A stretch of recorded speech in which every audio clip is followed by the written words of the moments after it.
ये उन्होंने सिर्फ रास्ता दिखाया कि मैं क्यों डरूं, मैं क्यों झुकूं। उन्होंने बाबा साहब के बारे में बताया। उन्होंने, बाबा साहब ने एक शब्द और बोला था कि हो सके तो जाति व्यवस्था खत्म करने की कोशिश करना, और ना हो पाए खत्म, इतना गर्व करना, इतना गर्व करना कि वो लोग खुद खत्म कर देंगे। तो अपने गर्व करो, अपनी इज्जत करो। आज हमारे समाज में बहुत मेहनत करते लोग हैं, इतनी मेहनत करते हैं, शायद कोई कर पाता होगा, लेकिन हम लोग अपनी इज्जत नहीं करते हैं, शुद्ध कपड़े नहीं पहनते हैं। अरे जितने कपड़े लाते हो उतने में कपड़े, अच्छे कपड़े पहनो। अच्छे कपड़े पहनने का मतलब क्या है? एक फॉर्मल कपड़े जो हर जगह पहन जा सकते हो, लाल पीले उल्टे पहने हो टेढ़ मेढ़े, तो मतलब क्या अपनी इज्जत खुद है। गंदे गंदे कपड़े अरे नहीं खरीद सकते तो लेकिन साफ सुथरे धुल सकते हो ना, धुलकर साफ सुथरे पहनिए। जब आप अपनी इज्जत आप करेंगे तो लोग भी इज्जत करेंगे। नॉर्मली क्या होता है कि जब हम शादी बारात में जाते हैं, कहीं पर घूमने जाते हैं, तो कपड़े अच्छे पहन जाते हैं ना। उस दिन रास्ते में 4 लोग बोले भैया कहाँ जा रहे हो आज, बड़े अच्छे कपड़े पहने हो, टोकते हैं ना। जब रोज हम पहनेंगे तो रोज मेरी इज्जत होगी। और फिर आदमी कहता है कि हमारे लोग हमसे इज्जत नहीं करते हैं, कैसे इज्जत करेंगे? क्योंकि हम लोग इज्जत नहीं करते एक दूसरे की। तो ये क्या है, मतलब कि हम लोग को शिक्षा का कहीं ना कहीं बहुत अभाव है। शिक्षा का हम लोग पीछे यहां पर रह जाते हैं। इसलिए शिक्षित, अपनी बच्चों को शिक्षित जरूर करिए और उस पर समय दीजिए। सुबह बच्चा स्कूल जहां भी जाता पढ़ने, सुबह छोड़ने जरूर जाइए, शाम वैसे ले लेना जाओ, लेकिन छोड़ने जरूर जाओ, ताकि तुमको, आपको पता हो कि मेरा बच्चा स्कूल पहुंचा। आप कोई भी काम करते हैं, कोई भी काम करिए, बिल्कुल करिए, बेझिझक करिए, आधा घंटा पहले स्कूल छोड़ के आओ। ऐसे जगह स्कूल नाम लिखाइए। आप ऐसा काम सुनिश्चित करिए कि आपका स्कूल छोड़ने के लिए समय होना चाहिए बच्चे के लिए। आप बच्चे को जब छोड़ने जाओगे तो बच्चा स्कूल पहुंच गया तो पढ़ेगा जरूर। 8 घंटे स्कूल में रहेगा तो वहां की संगत अकॉर्डिंग जो पढ़ेगा ही पढ़ेगा। होता क्या है कि हमारा जब बच्चा पढ़ने जाता है तो हम लोग छोड़ने कभी नहीं जाते, ना ही पूछने जाते हैं।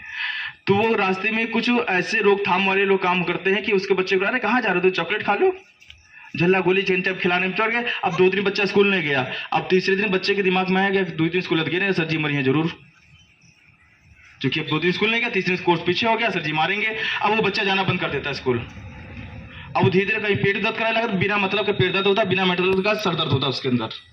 वहां से वो झूठ बोलना शुरू कर दिया। आपने भी जानकारी दवाई चक्कर लगा रहे हो, एक जो सुबह 10 मिनट पहले जाना, तो वो ना जाकर के 4 दिन की छुट्टी करके बिना मतलब के जो पैसा बर्बाद कर रहे हो।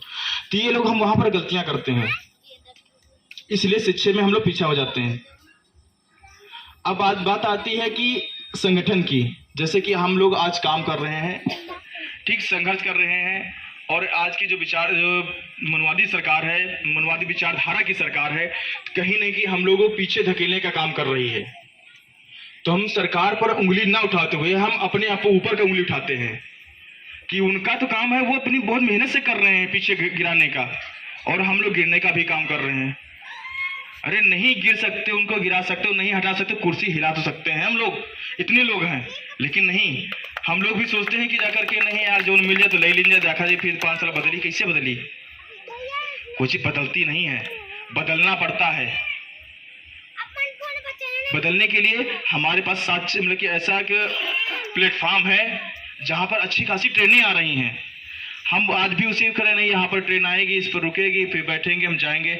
जब पता कि इस प्लेटफॉर्म पर, बगल वाले प्लेटफॉर्म पर डेली हर एक आधा घंटे ट्रेनें आ रही, तो वहां क्यों नहीं जाते हम? 2 कमरे एक जैसे बना दीजिए, 2 कमरे, और इस कमरे में लेटते हैं। आप तुमसे कह दिया था भैया इस कमरे में लेट जाओ करके, कहो पूरी रात नींद ना आवे, क्योंकि कमरे दोनों एक जैसे हैं, बदलने में नींद नहीं आ रही, तो दिक्कत होगी परिवर्तन में। अब जब आदमी करवट लेता तब भी उसको नींद खुल जाती है, करवट लेने में बदल, इस करवट से उस करवट बदलो तब भी नींद खुल जाती है। तो बदलाव में दिक्कतें होंगी, परिवर्तन में दिक्कतें होंगी, लेकिन मजा भी, अच्छी नींद भी आएगी।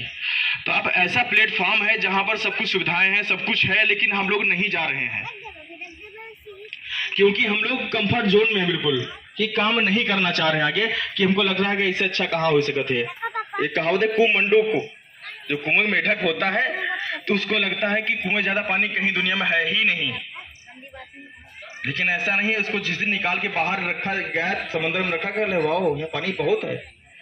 एक कहानी हमको फिर याद आती है कि जैसे कि एक गुबरैला था, एक भौरा था, दोनों एक जैसे होते, दोनों गुबरैला भौरा दोनों देखने में एक जैसे होते हैं। भौरा आकर के बोलता गुबरैले से कि वहां चलो, वहां बगीचे में बहुत खुशबू आती है फूलों में। कहला कहूँ कुछ नहीं है, सब ऐसे है, सब हर जगह एक जैसा है। जबरदस्ती उसको खींच के लेके गया। कहला कहाँ खुशबू आ रही है यहाँ पर? यहाँ फिर उठ गया, बोला क्या बैठ गया करके गोबर में। दोबारा फिर लेके गया उसको जबरदस्ती।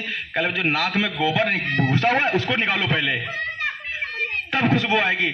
जब उसने नाक से गोबर निकाला, कल हाँ सही बात तुम कह रहे थे भैया, बहुत खुशबू आ रही।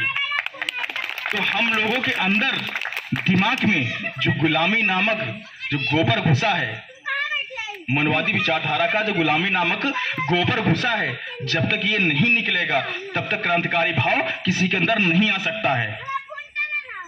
तो कृपया स्वाभिमानी बने।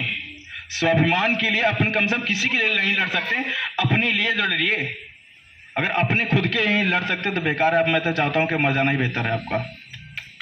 अगर आपके होने और ना होने से आपके परिवार पर, आपके क्षेत्र में किसी बहन बेटियों के साथ इज्जत आप लूटी जा रही है, किसी के साथ शोषण हो रहा है और आपके साथ दर्द नहीं हो रहा है, तो आपका ना होना ही बेहतर है। फिर तो